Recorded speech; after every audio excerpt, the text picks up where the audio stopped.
Señor Jorge Vargas, en el momento que lo llamaba, pensaba en el 7 de agosto de 1987, Ujú. es decir, hace casi 38 años atrás, cuando se firmó en la ciudad de Guatemala el Tratado de Paz para Centroamérica conocido como Esquipulas II. Yo estaba allí y le puedo asegurar que se respiraba un aire de esperanza porque pondría fin al conflicto más grave que vivió la región en 80 años. Resulta que ahora el informe de la institución que usted dirige, Programa Estado-Nación, PEN, dice que Centroamérica vive, comillas, la peor y más peligrosa situación que dejó atrás los conflictos políticos militares finales de las décadas del 80 del siglo pasado. ¿Tan grave es la realidad? Tan grave como que los dividendos de la paz que se abrieron con Esquipulas II en buena medida se han borrado. Y es que hay que entender que en este periodo Centroamérica como región vivió múltiples transiciones. No todos los países las vivieron igual y tuvieron la misma cantidad de transiciones. Vivimos la transición de la guerra a la paz, de por sí muy compleja, porque toda guerra deja heridas muy graves. Pero además transicionamos con una gran transformación social de ser sociedades rurales a sociedades altamente urbanizadas. Por ejemplo, en Panamá y Costa Rica por encima del 75% en centros urbanos, Guatemala menos. Pero esa transición tan abrupta en solo una generación creó profundas tensiones. Hay otra transición de modernización económica. Pasamos de economías agroexportadoras, muchas de ellas con una industria liviana altamente protegida, a economías que apostaron por el comercio internacional, por la atracción de inversiones con distintas apuestas productivas, pero en general fueron hacia eso. Entonces, una transición de guerra a paz, una transición de ser sociedades rurales a urbanas, con todas las consecuencias sociológicas, una transición económica, pero también una transición política, de ser una región dominada por dictaduras tradicionales a un proceso de democratización que avanzó con diverso grado y suerte, pero que avanzó. Y empezaron a hacerse elecciones regulares en todos los países. Pero además tuvimos una quinta transición, de ser uno de los puntos calientes de interés internacional de la geopolítica, todo el mundo volvía a ver a Centroamérica, a ser un lugar que no importaba para nadie. Si solo, señor Cepeda, si solo una de esas transiciones es compleja de manejar, la transición de la guerra a la paz, imagínense sociedades pequeñas, pobres, manejando 5 transiciones, algunos países 4 al mismo tiempo. Eso suponía un ejercicio de entendimiento, de diálogo, de apoyo de la comunidad internacional para la reconstrucción y el manejo de todas esas tensiones, de manejar estas múltiples transiciones, y en la mayoría de los casos no se dio. Ni la comunidad internacional, que sí estuvo particularmente algunos países financiando la guerra, estuvo financiando la paz en igual medida. Es más, no tuvimos una especie de plan Marshall o algo así, por decirlo así, que ayudara a reconstruir y crear bases materiales para el entendimiento. Todas esas transiciones las tratamos de manejar sin cambios en la redistribución del poder. Entonces, muchos de los que habían estado alentando la guerra y estando sentados sobre sociedades altamente desiguales, quisieron seguir en unas nuevas condiciones, manteniendo ese poder de predominancia. Entonces, ¿qué pasó? Que el combustible, que la energía que nos dio Esquipulas, se fue agotando muy rápidamente. Ya para los primeros años del siglo XXI era claro que la enorme esperanza que usted refirió, que implicó el acuerdo de paz, yo estuve en El Salvador, por cierto, el día que se firmó el acuerdo de paz en El Salvador y la felicidad se podía tocar. Cuando digo tocar, era que era una cosa casi física. Bueno, 15 años después, eso se había ido. ¿Por qué? Porque esa complejidad de las transiciones, la región y los socios externos no pudieron administrarla. Y entonces se acumularon deudas con las poblaciones. Quisiera abordar separadamente dos aspectos centrales del informe para mayor comprensión de nuestra audiencia. En primer lugar, las causas internas de la crisis. Uh -huh. Aparece aquí el deterioro de la democracia, cuya máxima expresión la constituye Nicaragua, Uh con -huh. un régimen dictatorial encabezado por Daniel Ortega y su mujer Rosario Murillo, seguido por el régimen totalitario del presidente Nayib Bukele en El Salvador, y agregaría aquí el secuestro de sectores del Estado como la justicia en Guatemala por una casta conocida como el Pacto de Corruptos. Pareciera que en varios países los históricos rasgos antidemocráticos nunca terminaron de irse. Y eso tiene que ver no solo con factores políticos, las causas de la situación que estamos viendo. La política, por supuesto, importa y está en el centro de la luz, pero hay también causas, llamémoslos, de las apuestas productivas con las cuales quisimos modernizar las sociedades y que no alcanzaron. Entonces, vamos primero con la política y después me permite agregar el tema del tipo de modernización económica que procuramos en estos años. Por supuesto. Uno puede hablar con más propiedad de transiciones desde regímenes autoritarios más que transiciones hacia la democracia. Porque no en todo o en la mayoría de los casos, esas transiciones no llegaron a establecer regímenes de democracia liberal como las conocemos nosotros.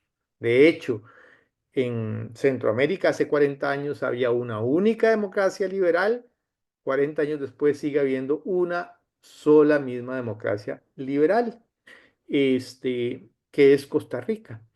Pero en los demás países, ese movimiento desde los regímenes dictatoriales hacia sociedades más democratizadas se quedó en varias estaciones del camino.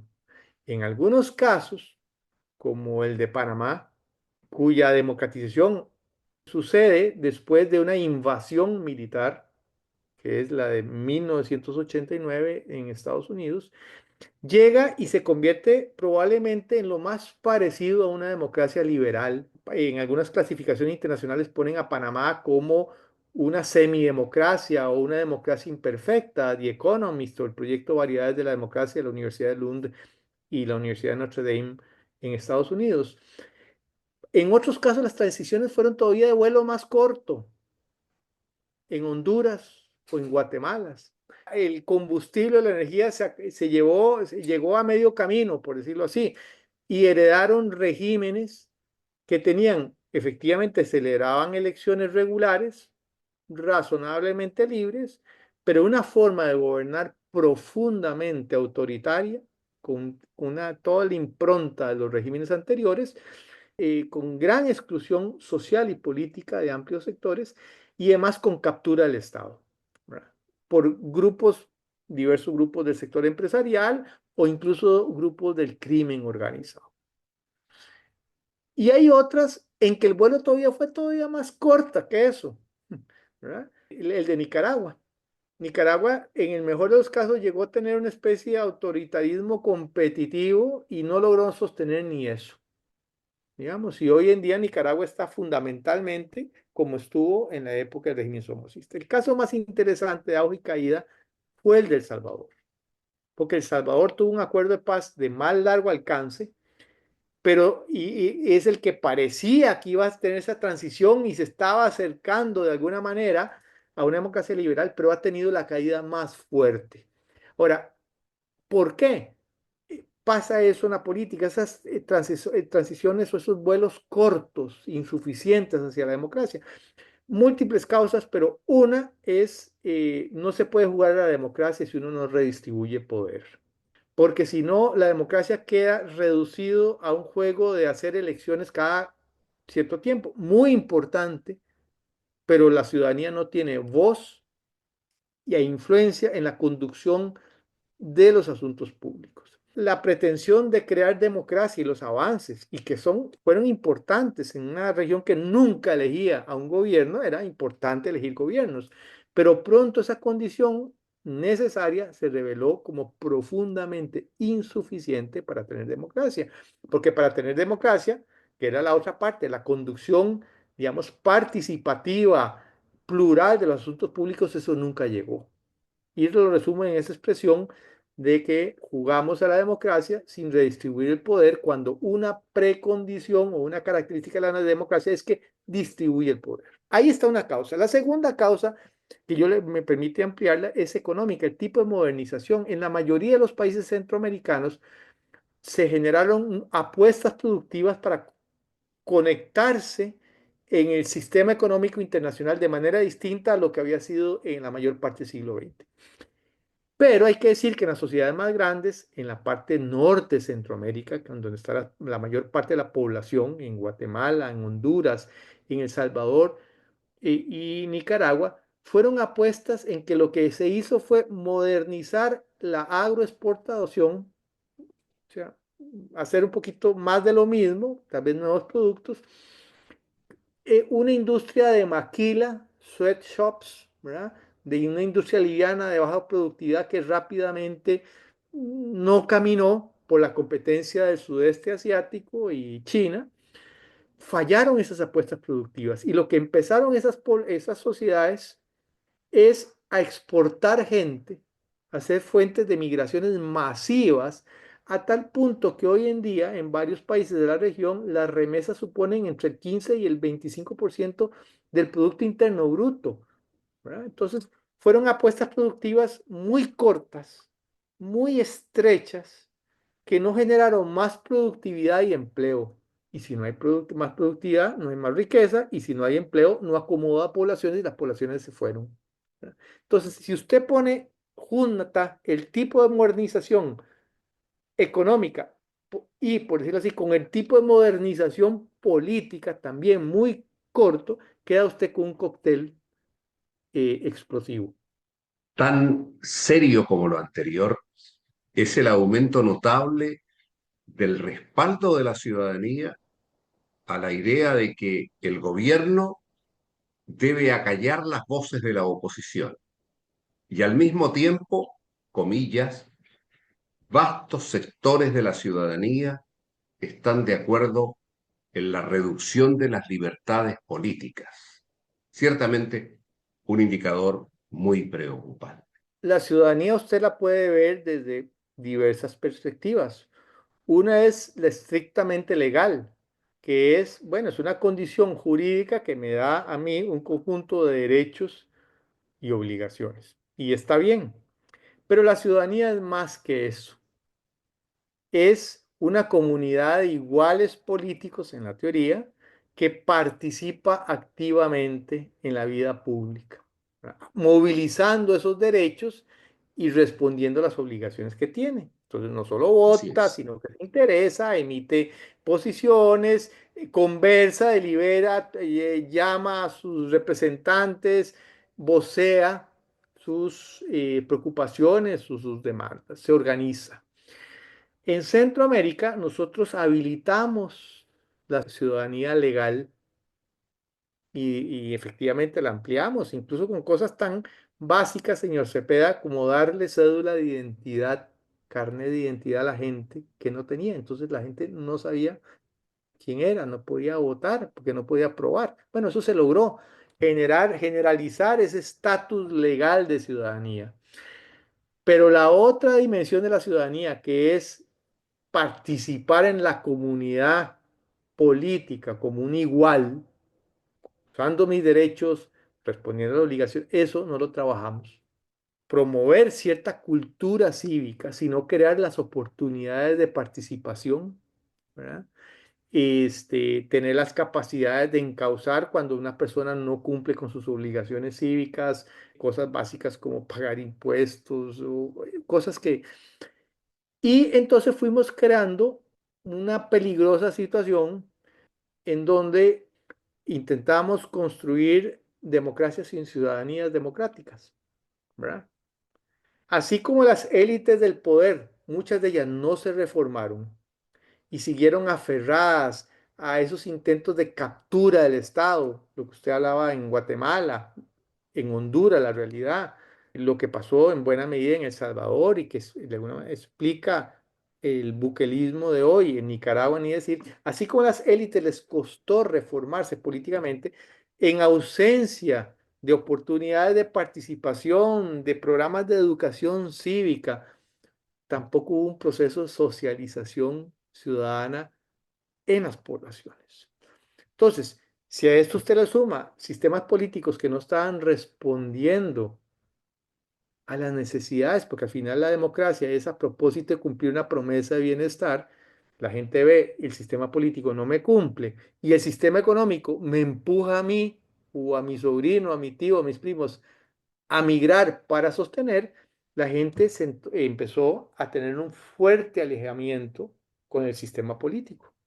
Y eso dio, señor Cepeda, creó el escenario perfecto para que empezaran a salir líderes de decir, vean, líderes de esos mesiánicos que dijeran, vea, el sistema político no le cumple, yo lo voy a llevar al paraíso. Vote por mí, deme el poder que yo le garantizo a usted que este sistema político no le está dando nada, que conmigo va a comer, va a estar seguro y va a ser feliz. Y la gente, o buena parte de la gente, ha comprado. Pero así como, si usted me permite resumir, así como las élites del poder no se reformaron y siguieron concentrando poder, capturando el Estado o partes de él, capturando la justicia para obtener rentas o hacer sus venganzas, no se reformó las élites, se reformaron poco los pueblos.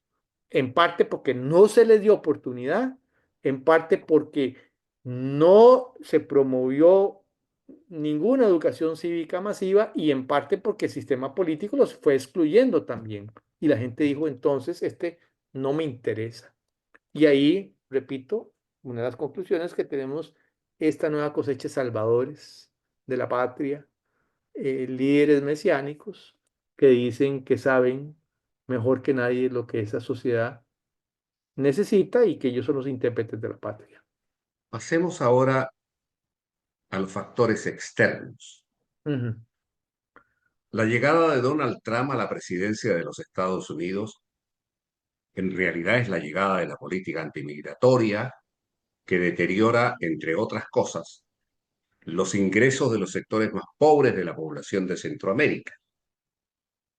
No nos olvidemos que más del 10% de esos 65 millones de centroamericanos vive fuera de su casa nacional. ujú, Suspensión de la ayuda financiera y, entre otras cosas, políticas de chantaje y amenaza, como el caso de Panamá. Tengo la impresión de que esta postura del gobierno de la Casa Blanca no solo tiene visos de permanencia, sino también que puede empeorar, ¿no? ujú.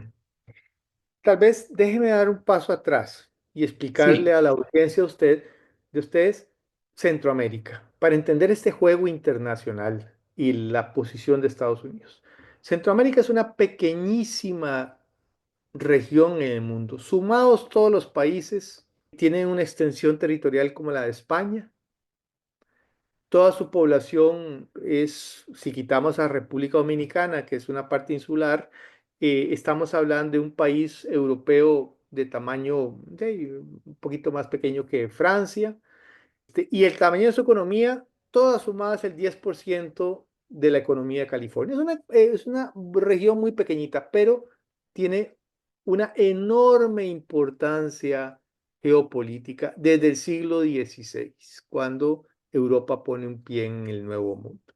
En primer lugar, Centroamérica es el conector entre dos masas continentales, Norteamérica y Sudamérica. Quien quiera controlar el hemisferio americano tiene que controlar Centroamérica. Entonces es un eje norte-sur. Pero además, Centroamérica es en el mundo el lugar donde el Caribe, el Atlántico y el Pacífico están más cerca. En la parte más ancha de Centroamérica, 500 kilómetros de diferencia, de separación. En la parte más angosta, entre 50 y 80 kilómetros. Hay un canal de Panamá, pero entonces conecta rutas del comercio internacional entre Asia, América y Europa. Entonces, tanto en el eje norte-sur como en el eje este-oeste, Centroamérica es una pieza de interés. Okay. De hecho, los Estados Unidos se estrenaron como potencia mundial a finales del siglo XIX, interviniendo en Centroamérica y sacando a ingleses y a españoles de acá y diciendo Centroamérica es mía. Y por mucho tiempo se entendió. Y de hecho, los grandes imperios europeos, los Austrias, españoles, los Borbones franceses, los ingleses, disputaron Centroamérica y el Caribe porque allí salía buena parte de las riquezas que permitió la construcción. Entonces, Centroamérica es así. Por mucho tiempo, Centroamérica se dijo, este es el patio trasero de Estados Unidos. Y Estados Unidos decía, aquí no se meta nadie. ¿Qué pasó después de las guerras? Hago esta introducción porque este dato que yo le estoy dando es muy importante. Después de que está el feliz día que usted le tocó vivir en Esquipulas en el año 87, Así es. este, se van terminando las guerras y Centroamérica queda en principio encuadrado firmemente dentro del campo de Estados Unidos. Ya no hay disputa. Pero Estados Unidos empieza y tiene una profunda negligencia y desinterés con respecto a Centroamérica. Es un hegemón, como dirían en las relaciones internacionales, desinteresado de Centroamérica. Mientras que en la guerra había estado profundamente implicado y de hecho El Salvador se convirtió en un momento determinado en el tercer recipiente a nivel mundial de ayuda militar norteamericana, solo después de Israel y Egipto. Después de la guerra, Estados Unidos dijo, esto se acabó, cayó el muro de Berlín, estos terrenos seguros, y pues sí, hizo algunas inversiones, dio cooperación internacional, que fue por mucho tiempo, hasta hace poco, el mayor cooperante, pero en niveles nada comparables con su implicación cuando Centroamérica era un hot spot.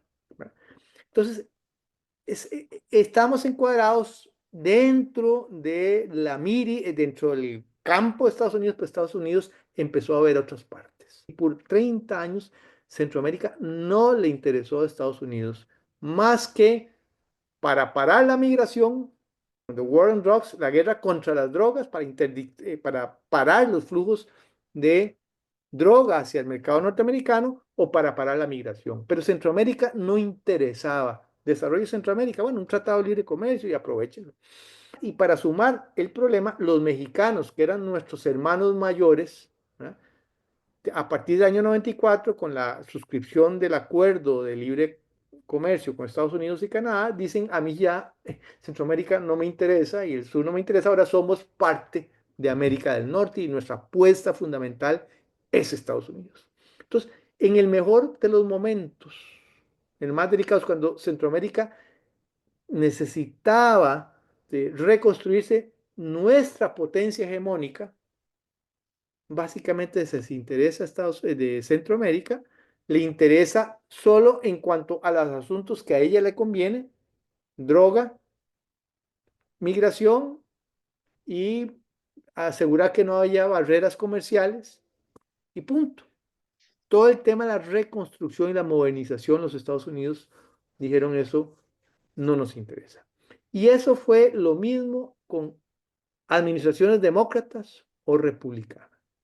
¿Qué viene a agregar Trump?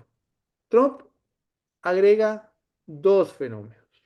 Primero, cortar la ayuda, que no era mucha, pero la corta, que era importante. Entonces, eso sí es nuevo. La innovación de Trump no es dar poco, ¿verdad? Que sí, repito, después de las guerras dieron poco. La innovación es decir, la cortamos del todo, ¿verdad?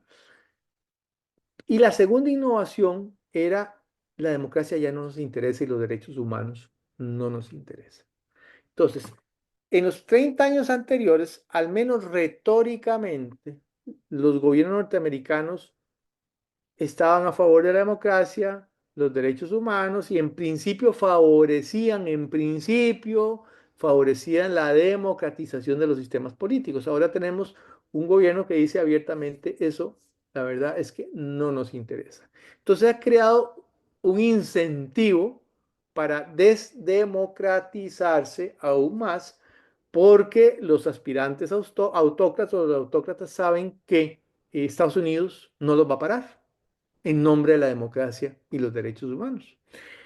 Y la tercera innovación, tal vez que es importante y agrego, Centroamérica se vuelve un terreno de disputa con China, porque ante la negligencia de Estados Unidos, China, que ya ha puesto un pie muy fuerte en América del Sur y es el principal actor comercial con América del Sur, de pronto dice, caramba, si los Estados Unidos están viendo para otro lado, yo me meto en Centroamérica.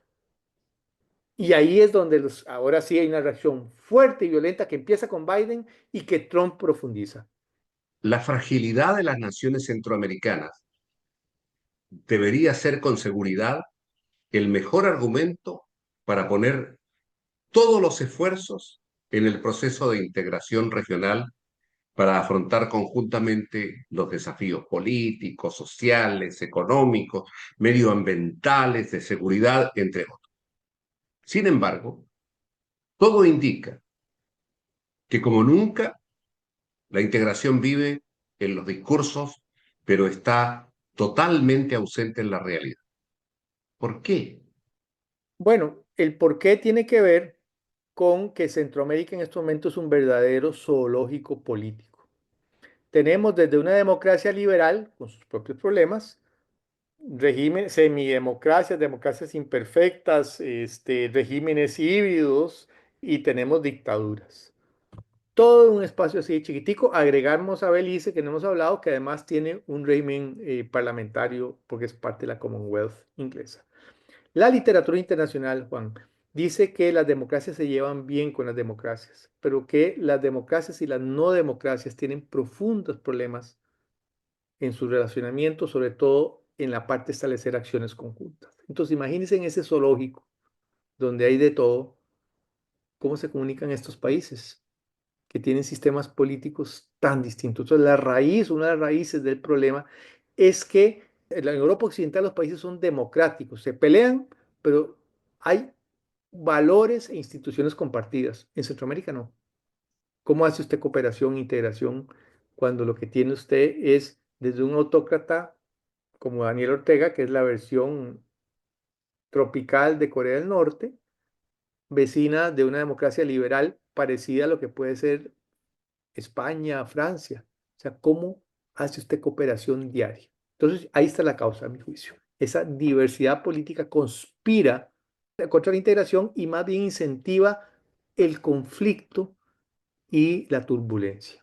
Todos los factores adversos que hemos comentado en nuestra conversación comprometen seriamente las ilusiones que brotaron de los acuerdos de paz. Dice el informe, si en aquel entonces la pacificación abrió una esperanza de desarrollo humano sostenible y democracia, hoy esa esperanza se ha difuminado en buena medida. Le cuento, un queridísimo amigo costarricense enterado ayer de nuestra entrevista me dijo, ojalá que todo no sea pesimismo y surja en la conversación algo alentador. ¿Es posible eso, señor Jorge Vargas? Yo creo que sí, y de hecho es un punto que hemos señalado, en el sentido de que a pesar de todas las diferencias políticas, económicas y todo, hay problemas compartidos en los cuales necesitamos cooperar. Y en la práctica tenemos todavía ciertos niveles de cooperación. Le explico. Tenemos cuencas compartidas. La mayoría de las cuencas en Centroamérica están entre dos países, son binacionales o hasta trinacionales. Estamos impelidos a trabajar en la práctica juntos. Tenemos un mercado eléctrico común, ¿verdad? Que ya funciona varios años y que ha demostrado en la práctica que camina. Lo que quiero decir, tenemos también compras conjuntas de medicamentos. Sí, estamos en mínimos, pero no hemos borrado toda traza de trabajo coordinado en asuntos de interés común.